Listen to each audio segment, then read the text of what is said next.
Hola y bienvenidos a Sin Data No Hay Paraíso, un podcast de Attach donde hablamos de marketing, transformación digital, inteligencia artificial y por supuesto data.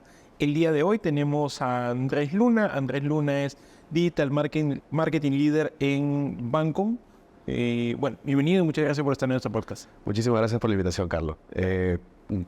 Como tú lo has dicho, soy líder de Bancom, líder digital de marketing digital de Bancom, ex Banco de Comercio. Ha sido un año bastante interesante donde hemos tenido esta migración de la marca, este relanzamiento de la marca, podemos decir.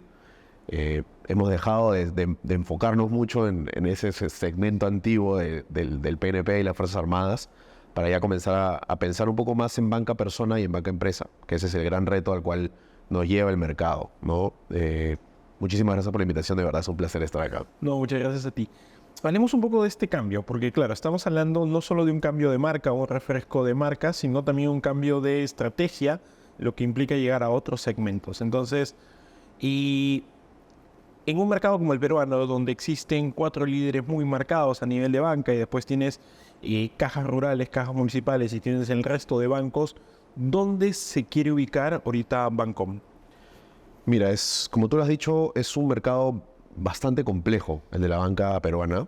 Primero, por un lado, de que el sector bancarizado es bien reducido, ¿no? en el mercado peruano.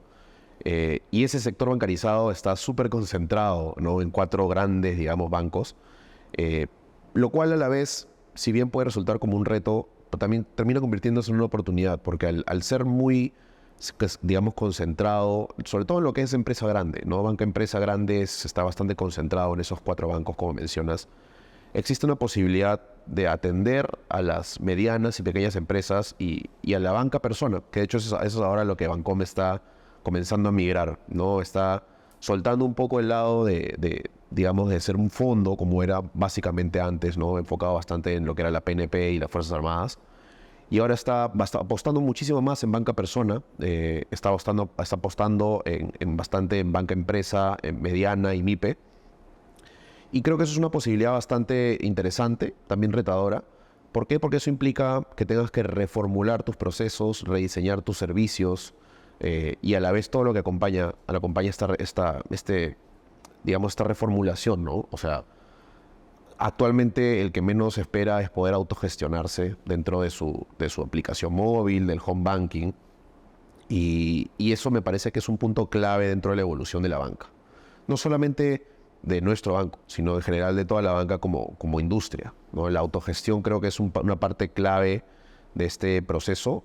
Ya, digamos que como banco dejamos de empujar productos, más bien para empujar soluciones hacia los clientes.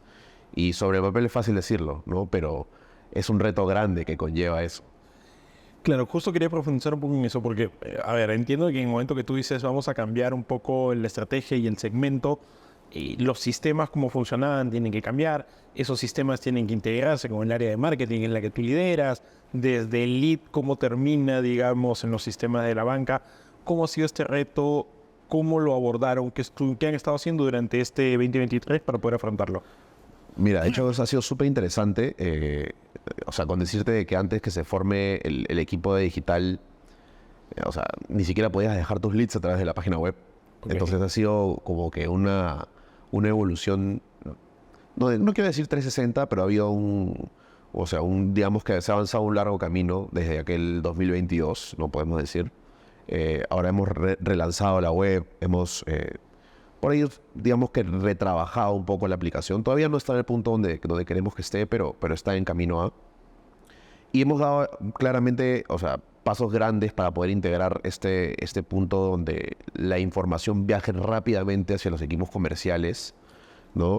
Trabajar ha sido, creo que un gran reto, inclusive hasta cosas pequeñas, como trabajar, por ejemplo, formularios de productos, donde los clientes puedan dejar sus propios datos, puedan ellos mismos ir a buscar los productos, que bueno, obviamente va emparejado del lado de performance, donde nosotros tenemos que salir a buscar a los clientes, no necesariamente el cliente siempre viene a ti, pero a la vez tenemos que también darle la posibilidad al cliente de darle la facilidad de que ellos, digamos, se sientan cómodos con dejar su información. Ahora, sobre todo, creo que en esta época la información es uno de los activos más valiosos, ¿no? O sea, el que menos protege su información demasiado, ¿no? Y a veces como que ese es un tira floja del cliente de, oye, puedes confiar en mí, nosotros te vamos a tratar de dar lo mejor posible, el mejor trato posible, pero a la vez también tenemos que luchar con muchos retos de fraudes, ¿no? Que eso es algo en lo cual se enfrenta mucho la banca. Y nosotros como marketing digital, este año 2023 hemos estado bastante enfocados en performance. ¿Por qué? Porque la banca lo demanda, ¿no? O sea, claramente hemos estado empujando por el momento hemos estado empujando nuestros productos. Hemos estado tratando también junto con los product owners, de rediseñar nuestros productos para poder darle lo mejor al cliente. Pero como te comentaba también, queremos apostar ya más hacia la autogestión, ¿no? O sea, ya el cliente sabe lo que quiere, el cliente, el que menos te compara con otros bancos, entonces tienes que estar siempre constantemente iterando, constantemente trabajando en evolucionar tus productos, en evolucionar tus servicios. Y este año ha sido eso, ¿no? Este año ha sido un reto muy, muy grande de poder identificar un poco hacia qué clientes de verdad queremos dirigirnos, porque intentamos dirigirnos a todo el mundo, ¿no? Por multiproducto, pero de verdad nos resultó un reto muy grande, muy caro, ¿no? O sea, muy costoso. Y ahora, digamos que este 2023 ha sido, ok, reformulamos, asentamos nuestras bases, ¿no? O sea, trabajamos bastante de la mano con TI, bastante de la mano con innovación, con transformación, para poder al menos tener los MVPs bastante claros, ¿no? Los MVPs de, ok, ya tenemos las bases, ahora comenzamos a evolucionar. Y esa es de hecho la idea del 2024, ¿no? Comenzar a evolucionar nuestros servicios, comenzar a evolucionar nuestros sistemas. Hemos venido arrastrando sistemas muy antiguos, ¿no? Que eso a veces complica un poco, sobre todo por lo que es la infraestructura tecnológica, ¿no? O sea, arrastrar infraestructura antigua es como querer construir un Ferrari encima de, no sé, pues de un Toyota. Es difícil, ¿no? Pero mientras se sigue moviéndose. Exacto, ¿no? Porque no se detiene. Para complicarlo más. No se detiene, ¿no? O sea, los ingresos tienen que seguir, o sea, el flujo, digamos, tiene que mantenerse continuo.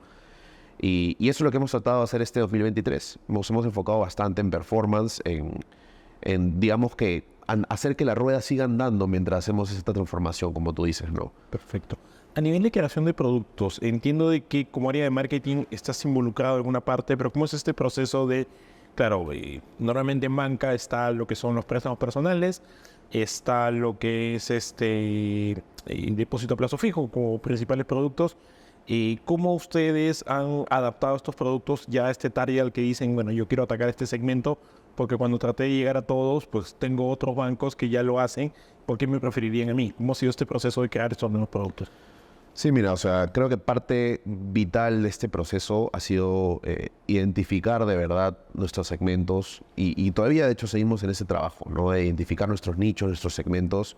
Que muchas veces la gente lo toma, o mejor dicho, los que trabajan en diferentes empresas lo toman por default, ¿no? Es como que, no sé, mi segmento es hombres y mujeres de 25 a 45 años, nivel socioeconómico tal, que viven en tal sitio, y como que eso fuera todo, ¿no? Y no la necesidad en sí. Yo creo que eso es un error clave, ¿no? Eso es un error clave de querer asumir que conoces a tu target, pensando en que tu producto se va a acomodar a ellos, cuando en verdad debe ser al revés. Tú te debes acomodar a esa persona a la que quieres ir y rediseñar tus productos en base a sus expectativas, sus necesidades, que claramente como te digo, sobre el papel es muy fácil decirlo, sí. ¿No? O sea, es muy fácil decirlo, pero eso involucra que, digamos, pienses de otra manera, ¿no? Que pienses de otra manera en que ya el producto no es el core, sino más bien el core es la necesidad del cliente, ¿no? Y eso es a donde, digamos, es el North Star Metric, podemos decir, hacia donde te lleva, ¿no? ¿Qué espera el cliente? ¿Qué es cómo puede facilitarle la vida al cliente, podemos decir? Y entonces en este proceso de rediseño de producto, digamos que estamos enfocados en 3 flancos, que es un equipo de growth bastante interesante, que son el equipo de producto conformado por los product owners, que son varios product owners que son muy capaces, constantemente están buscando la forma de poder llegar de manera más eficiente al cliente. Como conversábamos un poco fuera de cámaras, mucho se cree que el producto en general es la tasa, pero no necesariamente la tasa, ¿no? El cliente a veces busca otras cosas. Si bien la tasa es un indicador clave del producto, no necesariamente es el 100% del producto. Entonces, parte de la gestión de ese trabajo de los product owners es identificar esos beneficios que el cliente necesita para poder preferirte a ti por sobre otros, ¿no? O sea, la competencia en los productos es muy, muy brutal. Entonces, siempre tienes que estar iterando constantemente para ver cómo puedo hacer mejor este producto, ya sea en gran medida o en corta medida, pero constante. Ese es eso es uno de los ejes. Otro eje es bueno, nuestro equipo de inteligencia de cliente, que me parece que es clave dentro de la gestión, porque están constantemente evaluando los clientes, constantemente identificando los perfiles, los segmentos. Hay muchísima data ahorita, o sea, en este momento no te miento, con la facilidad que tenemos ahorita de la tecnología, hay mucha data disponible, a veces un poco abrumadora, tanta información, ¿no?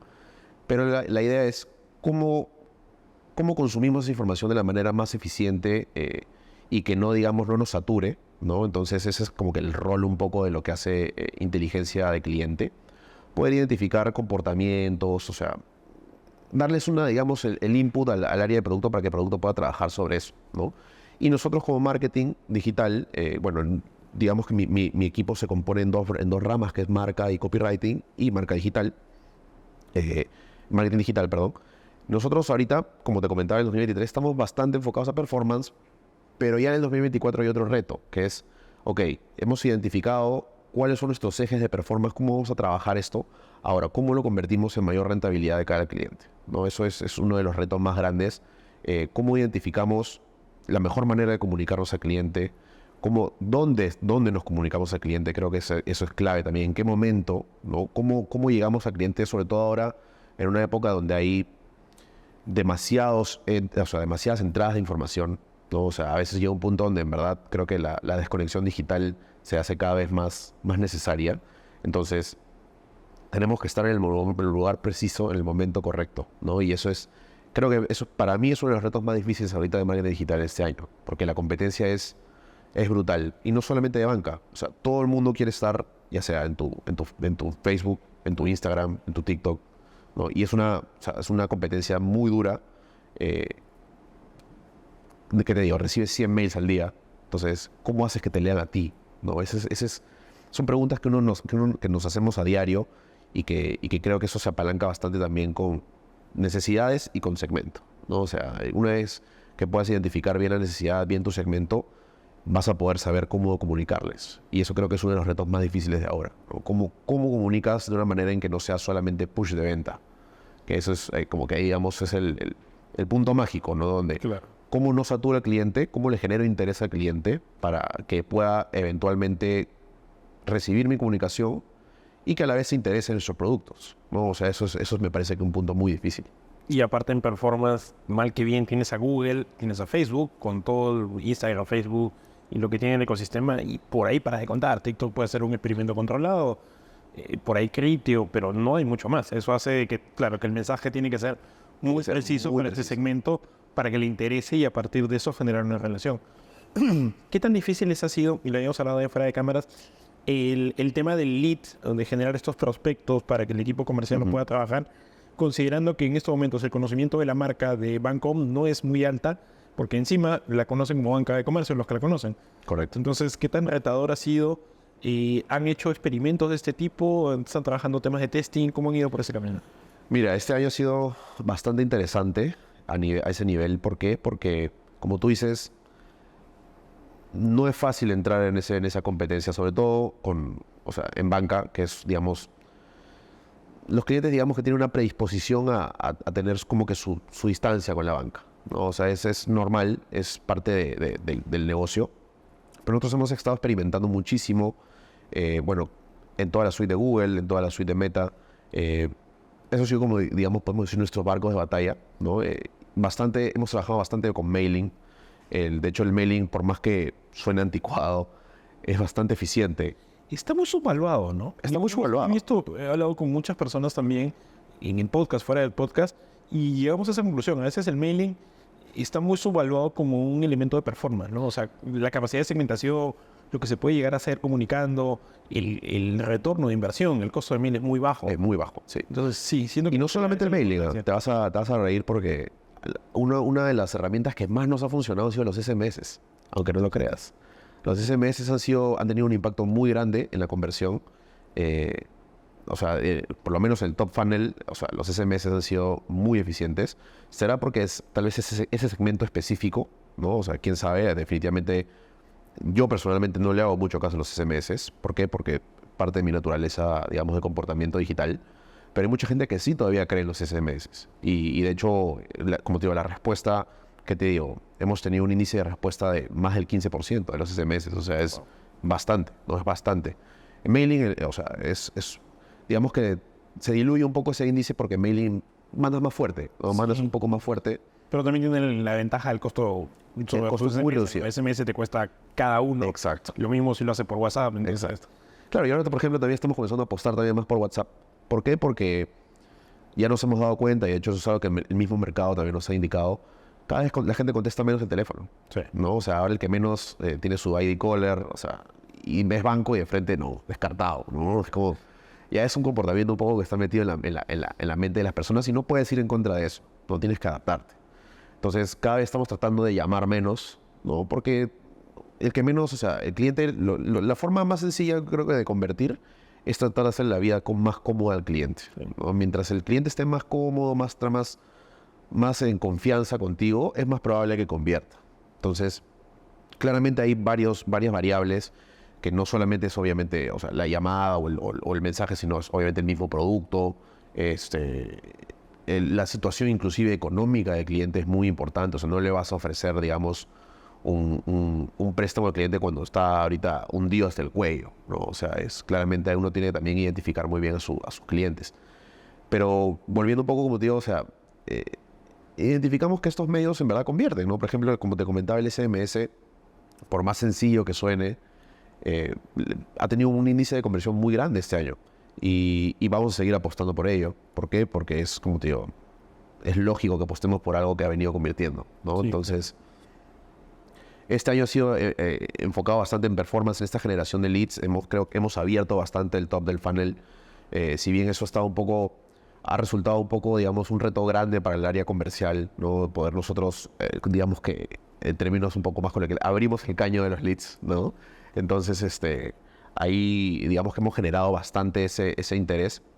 Claro, te da el volumen, pero no necesariamente la finura que requiere el área comercial como para no estar llamando a gente que después sabes que no te va a convertir. Exacto, y ahora ese es el reto de este año que viene, ¿no? Dejar de, digamos, de ser tan masivos y poder enfocarnos un poco más en los segmentos, ¿no? Como conversábamos un poco también fuera de cámaras, creo que ese orden de enfocarnos primero en el segmento para después posicionarnos es clave, ¿no? Nosotros creo que un poco como que la emoción del cambio de marca nos llevó a querer atacar digamos, muy abierto, pero ahora vamos a enfocarnos mucho más, sobre todo porque hemos tomado la decisión de reducir un poco nuestra oferta de productos para enfocarnos mejor en estos productos, desarrollarlos de mejor manera y eso a la vez también nos va a permitir que podamos entender muchísimo más a nuestros clientes, ¿no? O sea, yo algo que le comento siempre tanto a mi jefe como a las personas con las que trabajo, es que la banca tiene que dejar de ser un poco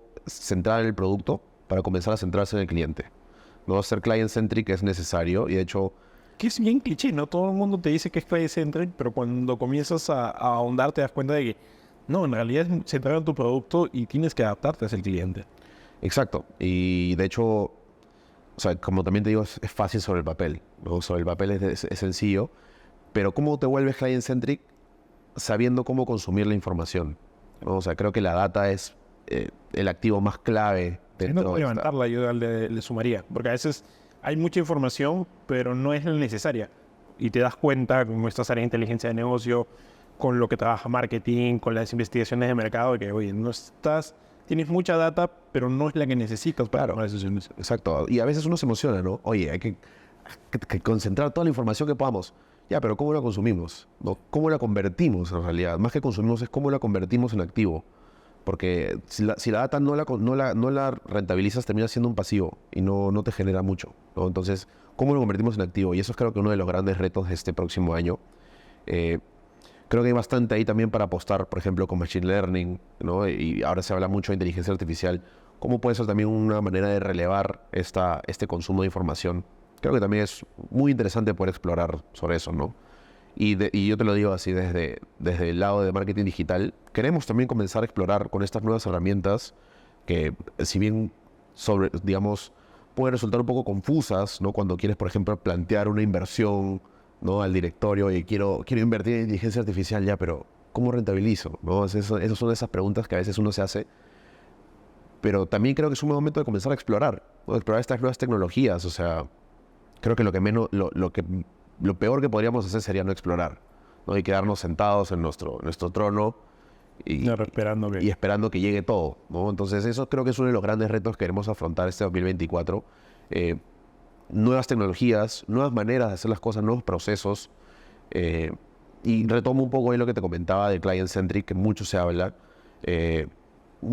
¿Por qué? Porque yo personalmente, y esto conversaba con uno de mis mentores previamente en otro trabajo, para ser client-centric tienes que reformular todos los procesos de la empresa. Todos los procesos, ¿no? Desde logística, o sea, absolutamente todo se tiene que reformular y no siempre todo el mundo está abierto a eso, porque hay muchas áreas, muchos procesos que ya son bien como que, ok, ya yo tengo mi proceso, Claro, funciona y se queda así, pero no evolucionas, ¿entiendes? Entonces te limitas. Y eso es uno de los grandes retos, de hecho. Sí, pero en realidad, y ya para cerrar un poco, yo aplaudo mucho lo que ha hecho el directorio del banco, ¿no? O sea, la inversión es fuerte. O sea, no solo decir voy a cambiar, tienes que cambiar tecnología, tienes que incluir nuevo personal, hay muchos retos y me parece muy interesante lo que vienen haciendo. Muchísimas gracias, Andrés, por Gracias a ti, tu Carlos. presencia. Muchísimas gracias a todos y recuerden, como siempre, sin data no hay paraíso. Hasta una siguiente edición.